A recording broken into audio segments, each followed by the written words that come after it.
There is a parrot in a house in New Zealand. His owner died 6 weeks ago. An older woman. She had kept him for 19 years. The parrot has stopped eating. Not entirely. He takes water. He accepts some food when it is placed directly in front of him.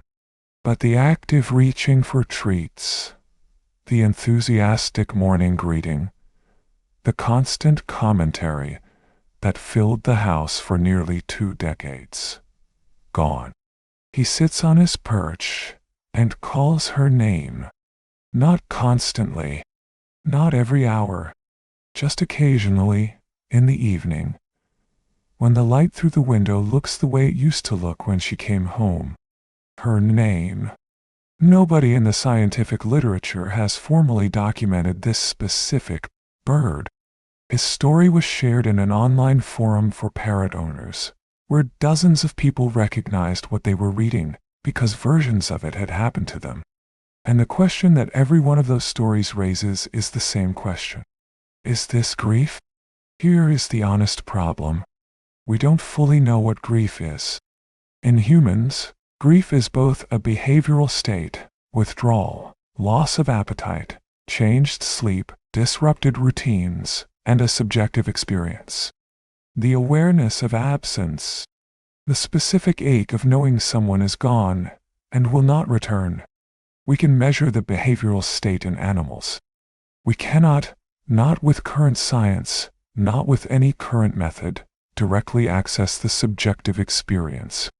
This means the question, can parrots feel grief, runs into the same wall as almost every deep question about animal consciousness. We can observe what animals do. We cannot yet observe what they feel. But here is what Barbara J. King, anthropologist at the College of William and Mary, and author of the book How Animals Grieve, has argued. And I think she argues it well. The behavioral criteria for grief, changes in social behavior, eating, sleeping, and expression of affect, following a loss, are observable. They are. And when an animal shows these changes in response to the loss of a specific individual, not just any disruption, not just any absence, but that individual, that is evidence that something is happening that goes beyond simple behavioral disruption. Something that looks, from the outside, like grief. The question of whether it feels like grief on the inside is the question science cannot yet answer. But King argues that waiting for that answer before acknowledging the behavioral reality is itself a kind of error. A different kind of error from anthropomorphism, but an error. Let me be specific. Because the behavioral evidence is actually quite extensive. When a parrot loses a bonded companion, whether that companion is another bird or a human, the documented behavioral responses include cessation or a significant reduction in vocalizations. A bird that talked constantly falls quiet. Not because it is sick. Because the person who responded to the talking is gone. Loss of appetite. Not complete refusal, but the active, enthusiastic engagement with food that characterizes a healthy, content parrot disappears. Contact calling. Repeated vocalizations that behaviorists describe as search behavior, the parrot calling in the pattern it would use to locate a missing flock member. Calling the specific sounds associated with the specific individual.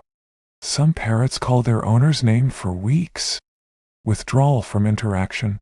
A bird that was previously hand-tame, that sought contact, that initiated engagement, pulling away. Sitting at the back of the cage. Declining contact it would previously have sought. In severe cases, feather plucking. This is one of the most striking and heartbreaking manifestations. The parrot pulls out its own feathers, sometimes reaching the point of significant self-injury. Avian veterinarians document this in parrots who have lost their bonded companion. It is the physical expression of a distress state that has become acute enough to produce self-destructive behavior.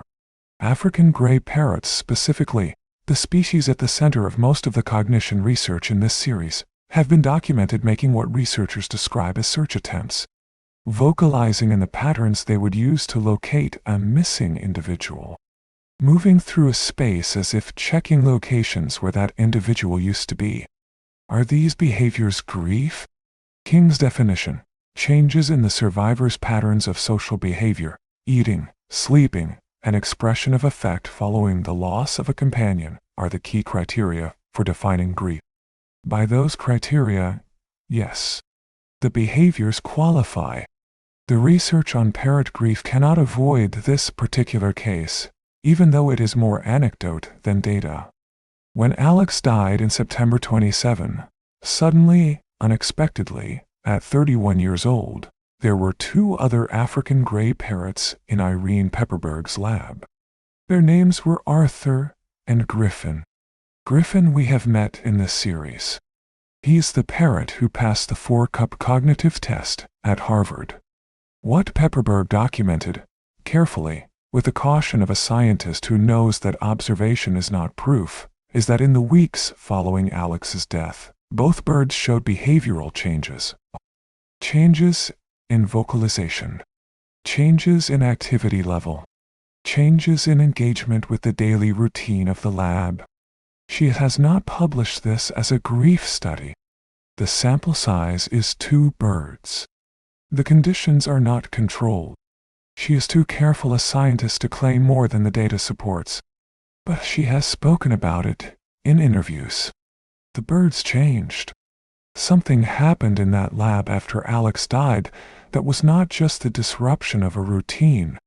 And Griffin, who had worked alongside Alex, who had been corrected by Alex when he gave wrong answers, who had shared the lab environment for years, Griffin went quieter than Pepperberg had ever seen him.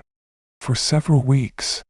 Here's what makes the behavioral evidence for parrot grief more compelling, not less, when you understand parrot social biology. In the wild, parrots are pair-bonding animals. They choose a specific individual, one mate, and stay with them.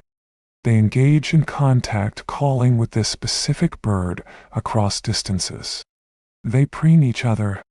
They fly together. They feed each other.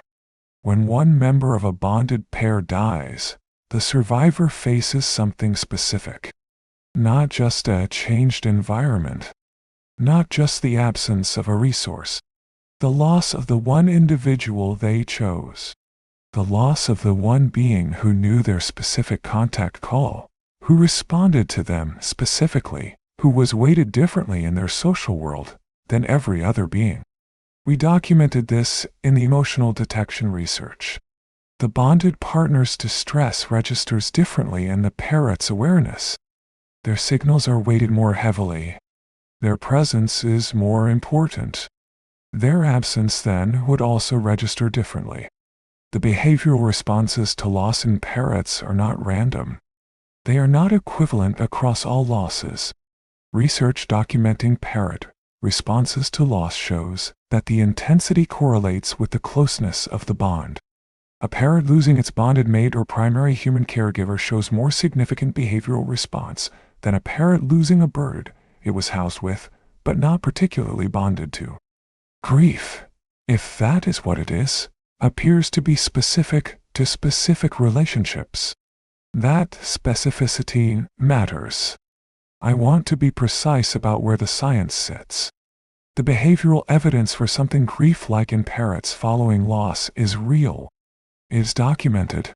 It is consistent across multiple species, multiple contexts, multiple researchers. The subjective experience, whether there is an awareness of absence, whether there is something it feels like to be a parrot who has lost someone, that question is not answered by behavioral evidence alone. Mark Bekoff, a biologist at the University of Colorado who has spent decades studying animal emotions, argues that the evolutionary argument supports taking grief seriously. Emotions evolved for functional reasons.